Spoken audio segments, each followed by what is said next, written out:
Hi everyone, it's Adrian here, and I'm your storyteller for today. I'll be telling you about the next part of the big God story.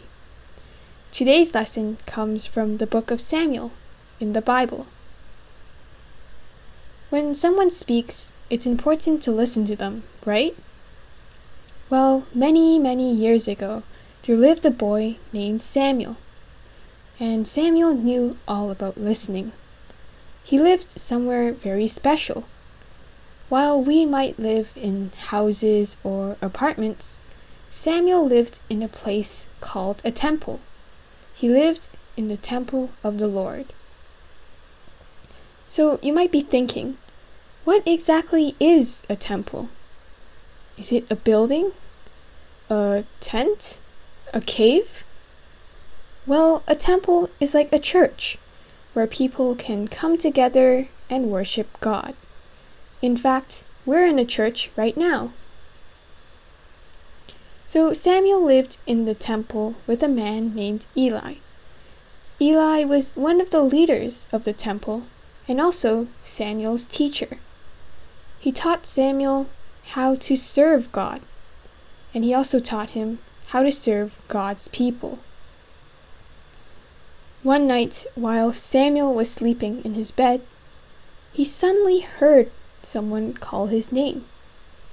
"Samuel, Samuel," said the voice. Samuel got out of bed and ran to Eli. He told him, "Here I am. You called me."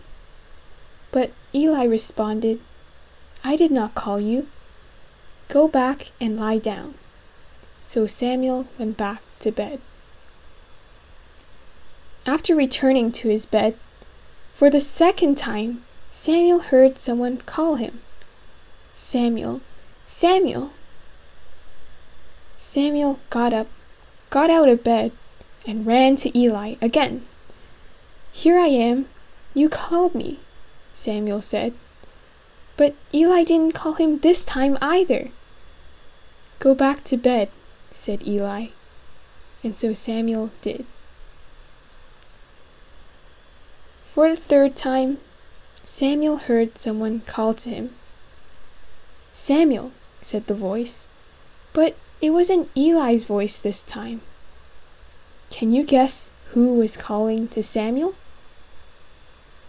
That's right, it was God.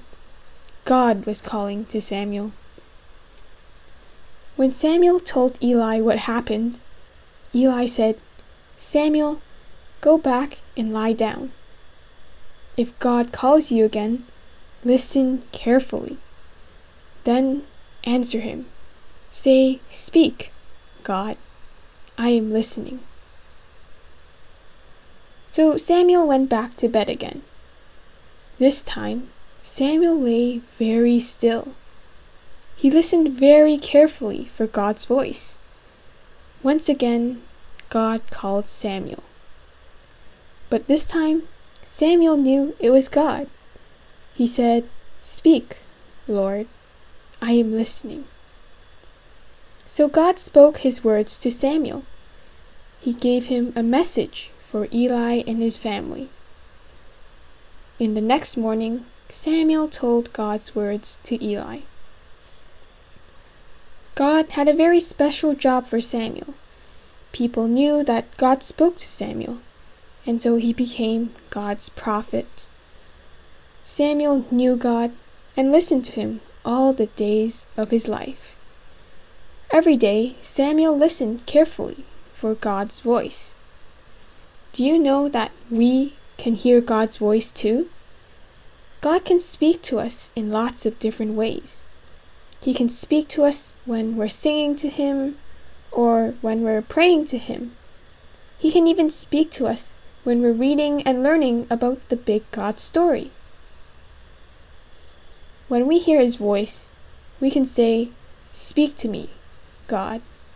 I am listening." God loves us so much, and he wants us to know him too. God can speak to us, and we can all listen carefully to his voice, just like Samuel did. Are you willing to listen to God's voice? That's all for today's lesson. See you next time!